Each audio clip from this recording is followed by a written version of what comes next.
To do hip internal rotation, pails and rails from a seated position, you will require some sort of a stick. So I have a dowel here, but you could easily use like a broomstick or a golf club or something along those lines as well.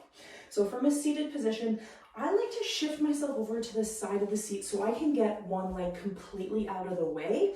However, when that happens, we do have a tendency to kind of lean into that leg that's pushed out to the side. So when that happens, I want you to make sure you're pushing into the floor with that leg. So it's still staying active. So you're sitting on top of that hip and I'm not letting myself sort of push away. I want to keep my shoulders stacked right on top of this hip here. The knee is going to stay directly in front of the hip. I want you to be on a seat where your foot can at least come off of the ground. I don't want you to have to lift to get into this position. The foot should basically sit comfortably off of the floor. And then we're going to try to find internal rotation, pushing that foot out towards the side. You want to push as far as you can go, maintaining that knee in front of the hip. And then we're going to bring our dowel, slide it underneath of the heel and pull it up towards the knee. So you're maintaining contact with that dowel the whole way down the shin. Holding this position here, you should feel a little bit of a stretch in that hip internal rotation. If you don't, you can always take your dowel, push it a little bit further underneath of your hip and pull yourself into it. And you can see that pushed me into a little bit more hip internal rotation and I can feel even more of a stretch deep in that hip capsule here.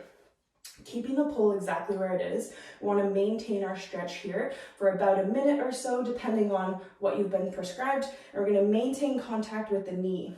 Pails is going to be trying to push the ankle into the pull. So if you maintain your stretch here and see, the goal is to try to rotate this way into the pull. We're going to try to keep a consistent effort there once we build up our pails.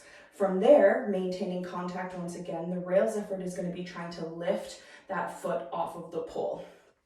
You can always test it out here too and see if you maintain contact with the knee. See if you're physically able to get a lift off. If you can't, you know you're in an ideal position to do your pails and rails. So again, maintaining here, we've been stretching for about a minute or so. Hold the position nice and tight. We're going to sit up tall, take a little breath in.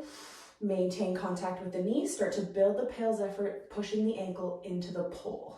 Go 20% effort, build a little more, go to 40%, push to 60%, push to 80%, and then find your greatest, safest effort and hold.